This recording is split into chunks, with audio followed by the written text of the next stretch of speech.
Welcome back to the Sage Audio channel. Today we'll be talking about how to master a song in 11 easy steps. We'll cover the different forms of processing that you'll need to use, as well as delve into some of the specifics of mastering. Additionally, we'll listen to examples of the compression, equalization, distortion, and limiting that we're using, so stick around for the full video if you're having difficulty mastering your song.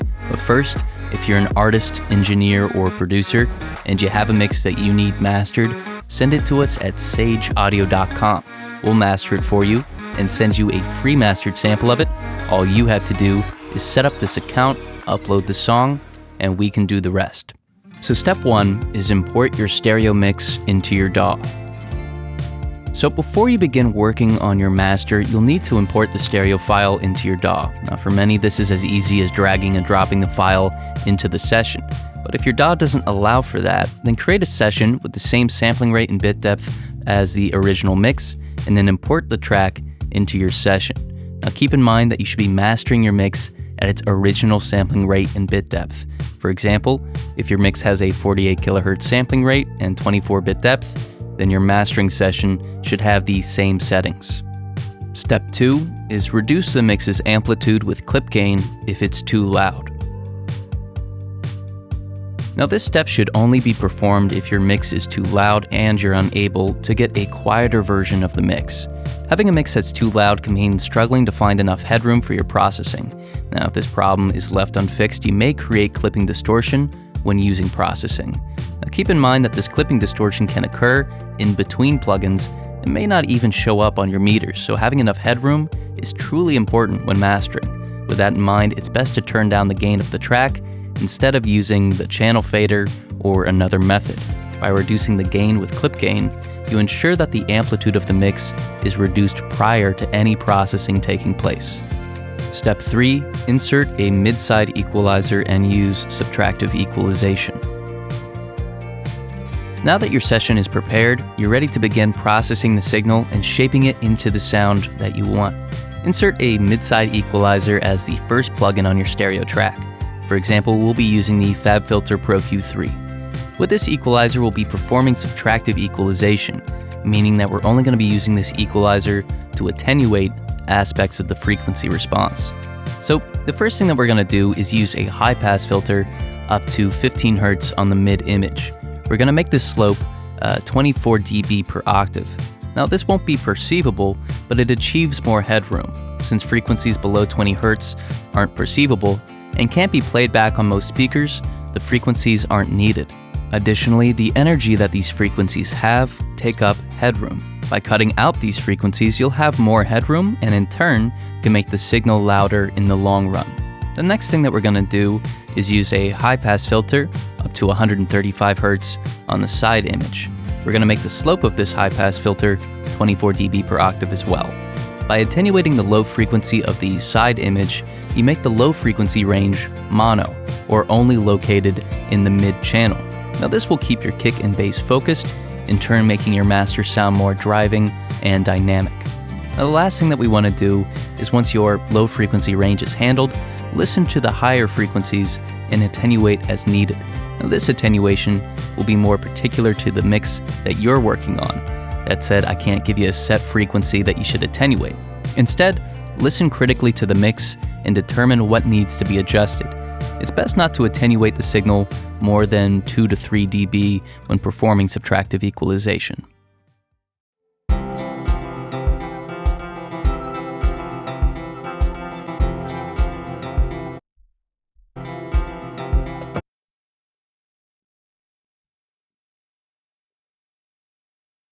You can watch the birds when they fly across the world. Weights can't lift you up. You can find a way to drop them.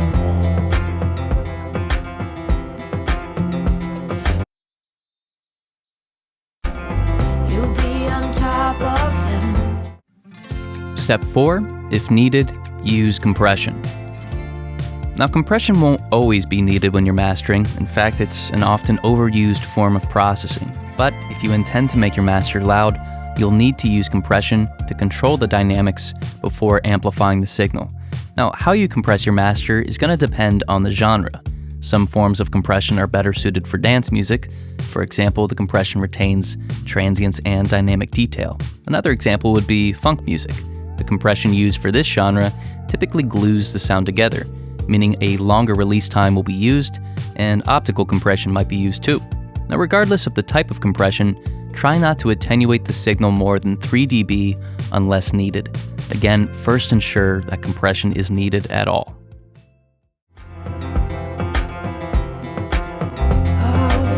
Don't mind the fall. Birds, please. Don't be cause it's how we learn. It has to hurt. It has to hurt. Step 5. Insert tape or tube emulation saturators. Now that your dynamics are controlled and the frequency has been balanced, you can add some harmonics into your master. These harmonics make your master sound fuller and more impressive. Harmonics are multiples of your fundamental frequencies, which make those frequencies more perceivable. Different electronics cause different harmonics to form. For example, tube saturation causes a strong second-order harmonic, whereas tape saturation causes more balanced and even-order harmonics. When introducing saturation, be sure to do it subtly. Saturation is a combination of harmonic generation, which we just discussed, and compression. So, if you're using saturation heavily, not only are you adding a lot of distortion, you're adding a lot of compression. Now, too much of both of those things will be detrimental to the quality of your master. Every single turn. Don't beg your pardon. You're not a victim. It has to hurt. Just has to hurt. It's how we learn. Don't be concerned. It has to hurt. Yes, every single turn. Don't beg your pardon. You're not someone's victim. It has to hurt. It has to hurt. Step 6. Insert a mid-side equalizer and use additive equalization. Using another mid-side equalizer, it's time to amplify aspects of the frequency response that you like. Typically, these are minute or small changes no greater than 2 dB. When it comes to additive equalization, there's no exact method for what to amplify. It's going to depend on the mix that you have, what you like, and what you want to accent. For example, if you're noticing that the vocal is getting buried under some of the instrumentation, you may want to boost 2 kHz in the mid-channel to bring some clearer parts of the vocal forward. Or maybe you're noticing that the mid-range of the guitars isn't powerful enough. You may want to amplify 900 Hz with a gentle Q to bring forward some of that mid-range. Again, this depends on your particular mix. Be sure to listen intently to your mix when determining what to change. Step 7. Adjust the stereo image with your mid-side equalizer. With your frequency response amplified in a way that best suits the mix that you were given, it's time to consider how mid-side equalization can affect your stereo image. The mid-channel can be thought of as your mono or center channel. Now, that is where the majority of powerful signals will need to stay. Keeping a good portion of your signal mono or in the mid-channel ensures that the master can be played back on consumer-grade equipment. It also means that your master will sound focused. That said, it doesn't hurt to send some of the signal to the side channel as well. By amplifying the side image, we're essentially causing the signal to expand into the stereo image. Now, this image is often visualized as a 90 and 180 degree field, with 0 degrees being the center. So if we want to make a wider image, we can either amplify frequencies of the side channel or pan the signal more toward the side channel than the mid. If we want to make a more narrow image, we can amplify the mid channel or pan the signal more toward the mid channel than the side. Now, typically speaking, low frequencies are made more mono, whereas high ones occupy both the mid and side channels. Now, if you want to have a more impressive stereo image or width, try amplifying the side image with a shelf filter above 5 kHz.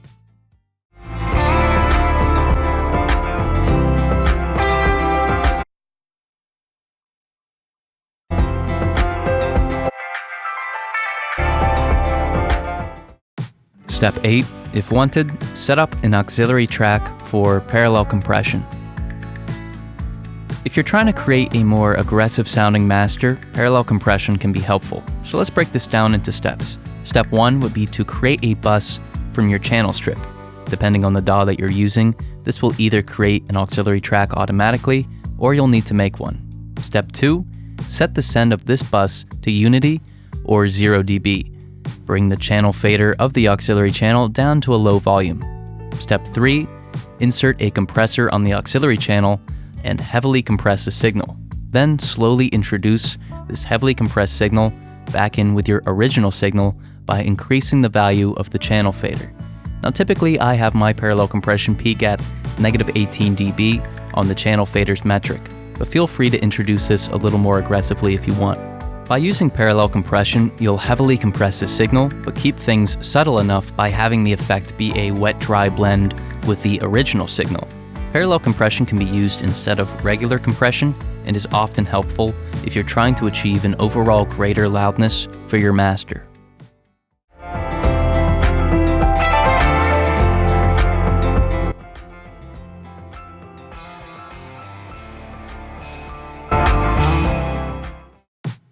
Step 9, on your master output, insert 1 or 2 limiters. Using a limiter is a common choice during mastering. They're needed if you want to protect your master from peaking and clipping distortion, while making the signal loud enough to play back on consumer-grade equipment. But one of the first things to understand about limiting is that it can easily cause distortion. If your signal is peaking at 0 dB, you're most likely still causing distortion to the signal. The reason being, intersample peaking is occurring, or the signal between the samples is still peaking. That's why it's best to set your limiter to at least -0.5 dB to ensure that this doesn't occur. Also, if it's available, use ISP or intersample peaking detection or true peak detection on your limiter's output. Another way a limiter can cause distortion is with its release time. If you set a drastically short release time, one under 30 milliseconds, you'll cause distortion. Now, this is especially true for lower and mid frequencies. With that in mind, use a release setting greater than 30 milliseconds to avoid distortion. Lastly, if you plan on using a significant amount of limiting, try to split the processing between 2 limiters. Although this isn't going to completely alleviate your master from all of the artifacts that could be caused by heavy limiting, it'll reduce it slightly.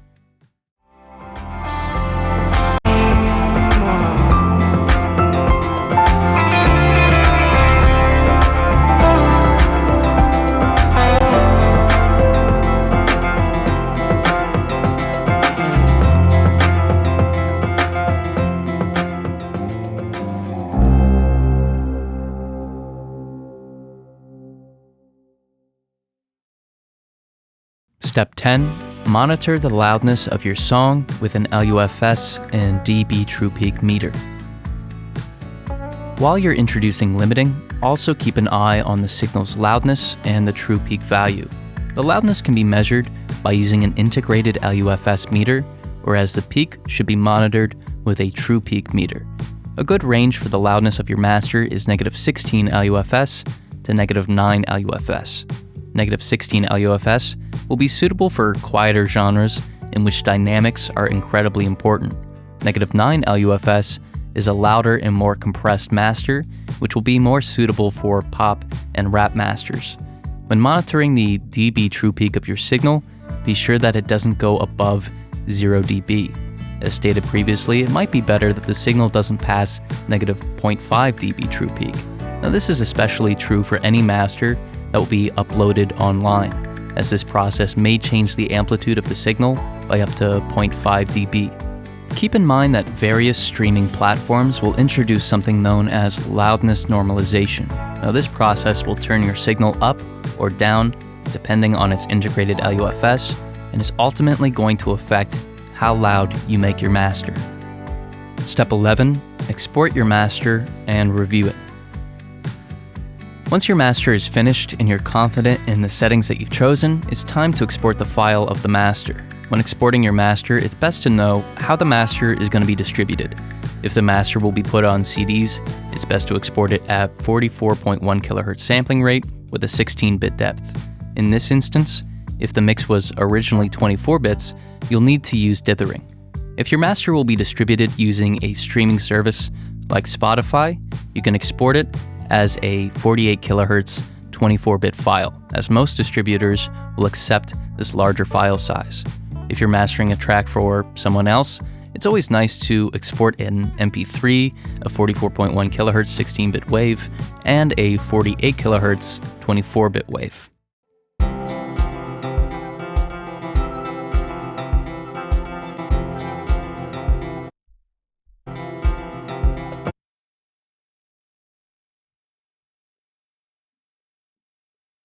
You can watch the birds when they fly across the world. Weights can't lift you up. You can find a way to drop them.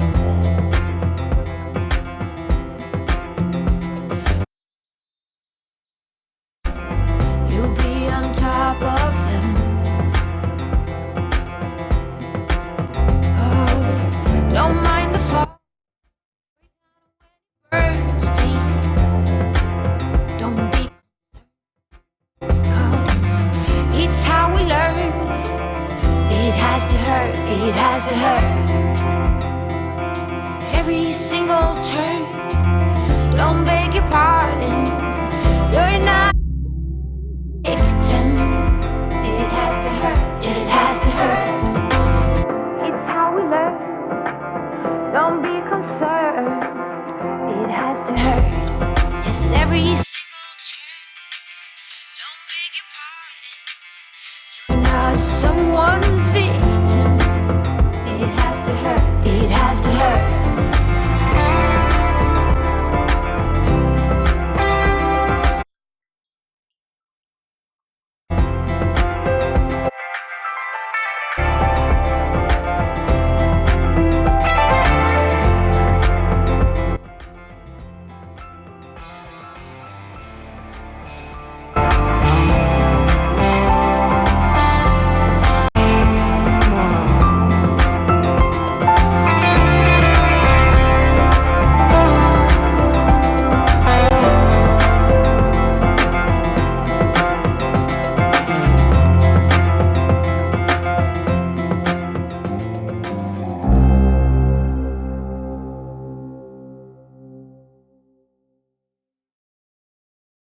So these are our recommendations for mastering a song in 11 easy steps, but what do you think? Is there something that we didn't cover here that you would have liked to have seen covered?